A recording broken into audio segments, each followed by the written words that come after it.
मार्च 2021 के शुरू में साइंसदानों को पहली बार स्पेस हरिकेन का पता चला। ये स्पेस हरिकेन हमारी जमीन के गिर्द मौजूद है, जिसमें इलेक्ट्रॉन्स की रेनफॉल होती है। जमीन का ये हिस्सा आइनोस्फेयर कहलाता है। साइंसदानों ने नॉर्थ पोल के ऊपर जमीन से 1000 किलोमीटर की ऊंचाई तक बहुत ज्यादा प्लाज्मा को देखा। उनकी कैलकुलेशंस के मुताबिक तकरीबन 2025 में जमीन पर बहुत ज्यादा पावरफुल स्पेस हरिकेन आने वाला है। नासा कहती है कि स्पेस हरिकेन से बचने का कोई चांस नहीं है। तो जरा सोचिए, अगर ये सच साबित होता है तो क्या होगा। ये अमेजिंग और दिमाग को चकरा देने वाली इन्फॉर्मेशन आप जानेंगे आज के इस वीडियो में। वीडियो शुरू करने से पहले एक सवाल आता है कि क्या आपने हमारे न्यू चैनल स्पेस वर्ल्ड को सब्सक्राइब किया है? अगर नहीं किया तो सोच क्या रहे हैं, जल्दी से करें, क्योंकि इस चैनल पर बहुत ही अमेजिंग कंटेंट आने वाला है जिसको देखकर आपका दिमाग चकरा जाएगा। तो जल्दी से खुद भी सब्सक्राइब करें और अपने फ्रेंड्स और फैमिली से भी करवाकर बेल आइकन को भी प्रेस करें। सबसे पहली बात ये है कि क्या इंसानों ने कभी ऐसी किसी मुसीबत का सामना किया है?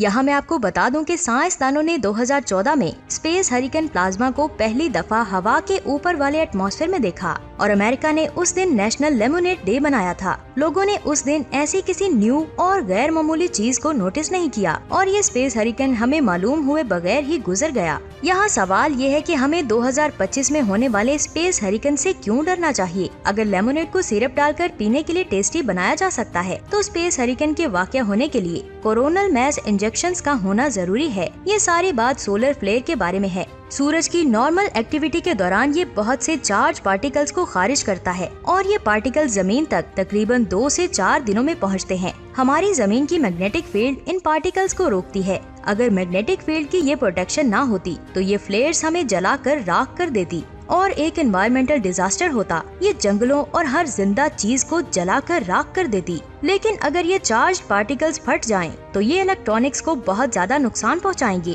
पहली बार ऐसा 13 मई 1921 में हुआ। साइंसदानों ने सूरज पर बहुत बड़ा डार्क स्पॉट देखा जिसका रेडियस तकरीबन 1,50,000 किलोमीटर था, जिसकी वजह से एक बहुत बड़ा जियोमैग्नेटिक स्टॉर्म आया और इसने तकरीबन न्यूयॉर्क के आधे सेंट्रल इक्विपमेंट्स को डिसेबल कर दिया, जिसकी वजह से सारे अमेरिका के ईस्ट कोस्ट में कम्युनिकेशन का सिलसिला बंद हो गया। इस हादसे को रेल रोड स्टॉर्म का नाम दिया जाता है और अब साइंसदानों को लगता है कि एक बार फिर से 2020वीं सदी के शुरू के अरसे के मुकाबले में आज हम इलेक्ट्रॉनिक्स पर बहुत ज्यादा डिपेंडेंट हो चुके हैं। जब ये सोलर एक्टिविटी 2025 में अपनी पीक पर होगी तो ट्रेन्स रुक जाएंगी, ट्रैफिक लाइट्स काम करना छोड़ देंगी और ट्रांसपोर्ट सिस्टम बुरी तरह से बंद हो जाएगा। यहाँ तक कि आप व्हाट्सएप के जरिए किसी को मैसेज भी नहीं कर सकेंगे। तो इस खतरनाक सिचुएशन में अपने रिलेटिव्स का हाल पूछने के लिए आपको खुद उनके पास जाना पड़ेगा। लिहाजा 2025 में अपनी डायरी की सर्वाइवल लिस्ट में सबसे पहली चीज आपकी बाइसाइकिल है, जो आपको किसी जगह जाने और किसी से राब्ता करने में बहुत ज्यादा हेल्प करेगी। क्या आपने कभी सोचा है कि ये सोलर स्टॉर्म कितना खतरनाक हो सकता है? और खतरे की घंटी तो तब बजेगी जब आप ये जानकर हैरान होंगे, क्योंकि 2025 में सोलर फ्लेयर्स फुल पीक पर होंगे, जो हमारी मैग्नेटिक फील्ड को कमजोर करके उसके अंदर दाखिल हो जाएंगी, जिससे हमारी जमीन के गिर्द घूमने वाले सैटेलाइट्स डैमेज हो जाएंगे। इस दौरान आप ना लाइट और ना ही और इक्विपमेंट इस्तेमाल कर सकते हैं,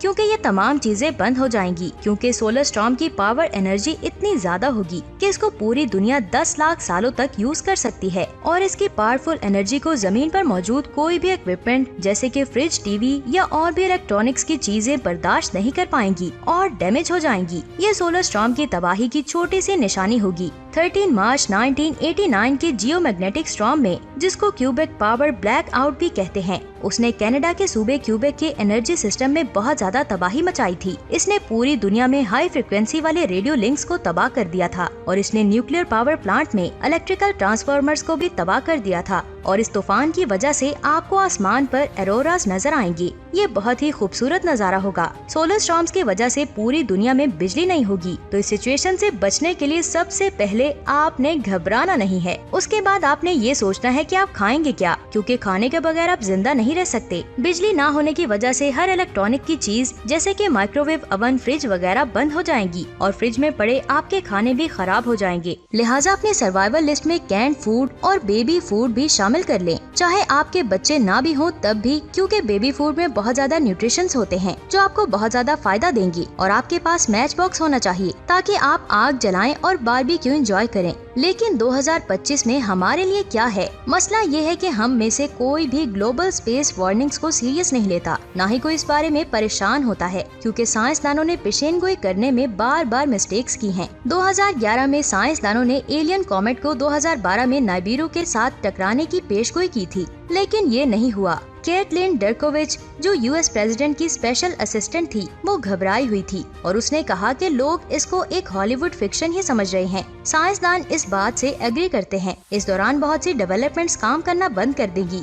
इसमें मैग्नीट्यूड की इम्प्लीकेशंस ही फ्लक्चुएट करेंगी, जिसका इन्हिसार सोलर फ्लेयर्स पर है। हो सकता है कि सूरज इस सोलर स्टॉर्म को हमारी तरफ ना भेजे, लेकिन इस बारे में साइंसदान अभी तक कुछ भी नहीं बता सके। और 2025 में जब आप इस खतरनाक स्पेस हरिकेन में अपना लैपटॉप चलाएंगे तो वो अचानक से बंद हो जाएगा। आप इसको दोबारा चलाने की कोशिश करेंगे पर ये नहीं चलेगा। लाइट चलाएंगे वो भी नहीं चलेगी। यहाँ तक कि आप किसी को कॉल भी नहीं कर पाएंगे और परेशानी की हालत में दूसरे लोगों की तरह बाहर निकल जाएंगे। बिजली के ना होने की वजह से पूरी दुनिया की फूड फैक्ट्रीज बंद हो जाएंगी। हर तरफ खुराक की किल्लत हो जाएगी और आप सोचेंगे कि ये बहुत बुरा हो रहा है। सबसे ज्यादा खतरनाक ये है कि ये स्पेस हरिकेन सैटेलाइट्स को भी बंद कर देंगे, जिसका मतलब ये होगा कि मिलिट्री, साइंटिफिक और मीडिया के मुतालिक चीजें बंद हो जाएंगी और उड़ते हुए जहाज क्रैश हो जाएंगे। आप अपने कार्ड से पैसे भी नहीं निकलवा सकेंगे, चाहे वो थोड़े हो या ज्यादा हो, क्योंकि एटीएम मशीन्स भी काम नहीं करेंगी। आपका सिक्योरिटी सिस्टम भी बंद हो जाएगा, चोरियां शुरू हो जाएंगी। लिहाजा अपनी सर्वाइवल लिस्ट में एक गन भी ऐड कर लें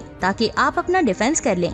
इस इलेक्ट्रॉनिक रेनफॉल के बाद पहले मंथ में क्या नताइज होंगे? जनरेटर और सोलर पैनल से हासिल की जाने वाली पावर भी यूज नहीं हो पाएगी। आखिरी बार डाउनलोड किए गए मैप को रीड्रॉ करने की कोशिश करेंगे, लेकिन वो नहीं होगा। इस हादसे के 6 महीने के बाद सैटेलाइट की जीपीएस पोजीशन भी ड्रॉप हो जाएगी, जिसकी वजह से हम इसे यूज भी नहीं कर पाएंगे। आप हाथ से बने मैप के स्केच लेंगे, एक बैग लेंगे और इसमें सर्वाइवल लिस्ट वाली सारी चीजें डालेंगे और कुछ पानी की बॉटल्स लेंगे। फिर अपने सफर पर निकल जाएंगे, क्योंकि एक ही घर में रहना आपके लिए बहुत ज्यादा खतरनाक साबित हो सकता है। ऐसा लगता है कि 7 के 1 साल बाद दुनिया खत्म हो जाएगी। तो ऐसे हालात में आप खुद को कैसे महफूज रखेंगे? शायद आप इस बात पर यकीन ना करें, क्योंकि सोलर फ्लेयर्स हमारी जमीन से ज्यादा फ्लेक्सिबल होती हैं। जमीन का टाइम सिस्टम सूरज के, अगर आप उनकी वार्निंग को सीरियसली लेते हैं तो शायद आप किसी क्रैश होते हुए जहाज से बच सकें। पॉलिटिशियंस और अमीर लोग यकीनन अपने छुपने के लिए कोई सेफ जगह ढूंढेंगे। आपकी शायद ऐसी किस्मत ना हो कि आपको चॉकलेट बार में गोल्डन टिकट मिल जाए ताकि आप गवर्नमेंट के सीक्रेट बंकर्स में पहुंच जाएं। अगर ऐसा हुआ तो हम जैसे आम लोग क्या करेंगे? पानी के नीचे छुपना एक आइडियल प्लेस है। अगर आप इस मिशन के लिए तैयार हैं तो अपना बैग बांध लें और अगर इस सर्वाइवल लिस्ट में कुछ ऐड करना है तो वो भी बता दें। तो दोस्तों, ये अमेजिंग और दिमाग को चकरा देने वाली वीडियो आपको कैसी लगी?